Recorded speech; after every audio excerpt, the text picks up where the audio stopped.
Bowling Green Falcons return to the friendly confines of Deutsch Perry Stadium, and we welcome in the always friendly, smiling face and voice of the Falcons, Todd Walker from the Falcon Radio Network. Todd, thank you for joining us tonight.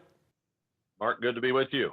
Let's talk a little about what happened in DeKalb. We saw the Bowling Green Falcons fall into an early hole in that third quarter, and they came back. They showed some spunk. They showed some grit to come back and make it an interesting fourth quarter.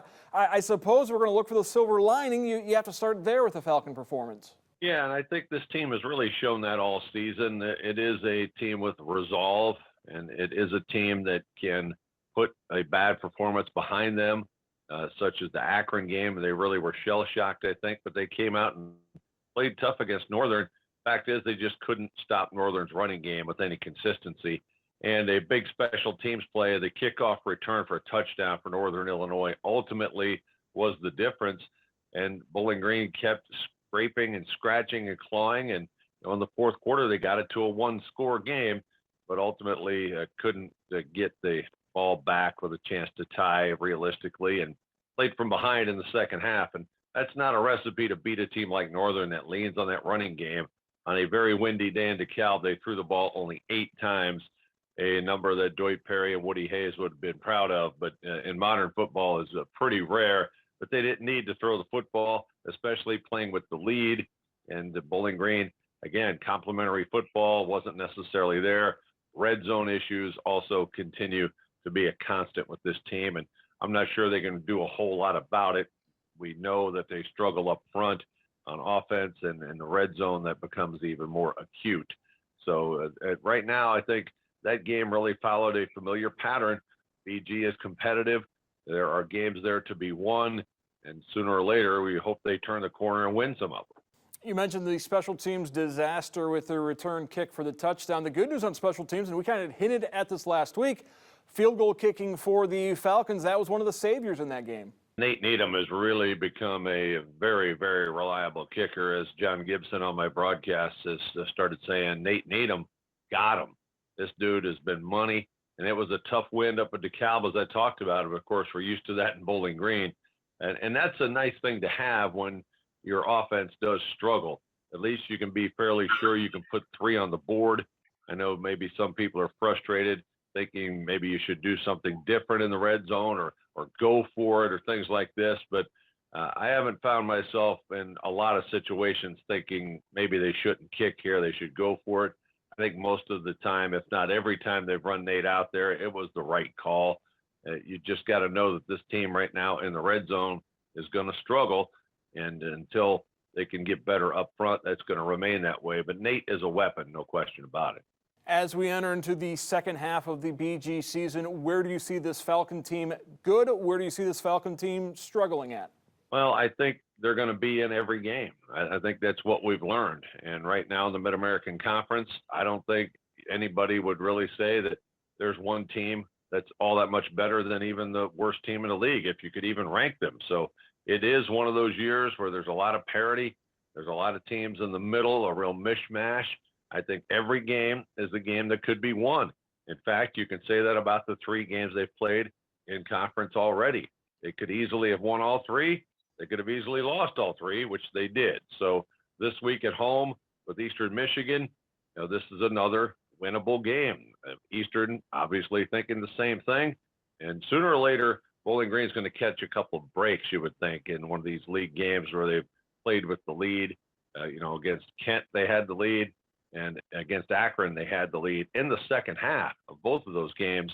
So I think this team is learning painful lessons along the way. And you just hope that those accumulated lessons add up to where they start passing the course and moving on. Eastern Michigan coming into town on a Saturday. The Eagles have had an up and down season. They're coming off a loss to Ball State where they played very well against the Cardinals, couldn't pull out that victory. So I think this is, like you touched on, the entire MAC. You've got question marks about every team, and it just depends on who's going to show up on any given Saturday or Tuesday or Wednesday once we get into November. Yeah. When we get into MACtion, for now, still on Saturdays, I think Eastern Michigan has really quietly become a very predictable program, and I mean that in a good way. Coach Chris Creighton has been given the leeway to build a program in Ypsi where they have struggled for a long, long time. And really the last 4 or 5 years, they've been a little above 500 or right at it overall and in the league. They have an identity. They come to play hard. Ben Bryant, I think, is a quarterback that can do some things. You know, they scored 31 points last week and lost. The week before, they only scored 13 and won against Miami. So this is a team that is in the mix to be at a 500 or better in conference play. They've already got 4 wins, so they're thinking about a possible bowl berth down the line. And this is a game, again, that they would come into thinking this is one they can get. So I think this is a good test for Bowling Green.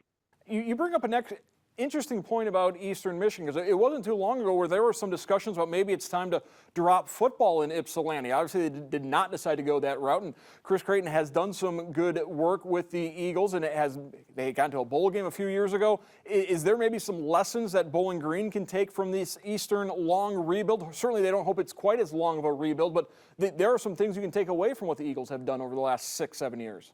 Yeah, I think the lesson that really any program can learn is that sometimes it takes a while for somebody to come in and get things where they need to be. And Eastern was patient, and they've stuck with Coach Creighton.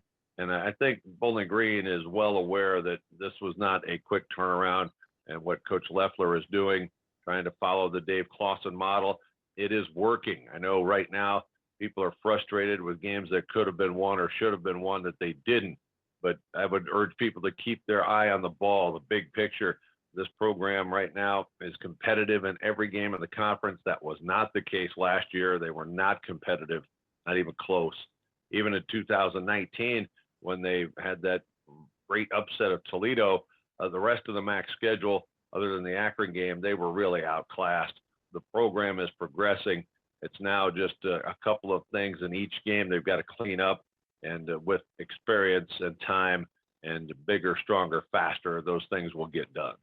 I think we might look back at that Minnesota victory that maybe artificially raised expectations, maybe put an albatross around this program this year, that this is what we are capable of doing. But at the same time, I'm sure Scott Leffler is telling his Falcons, yes, this is what we're capable of doing. This is what we need to be doing every single week.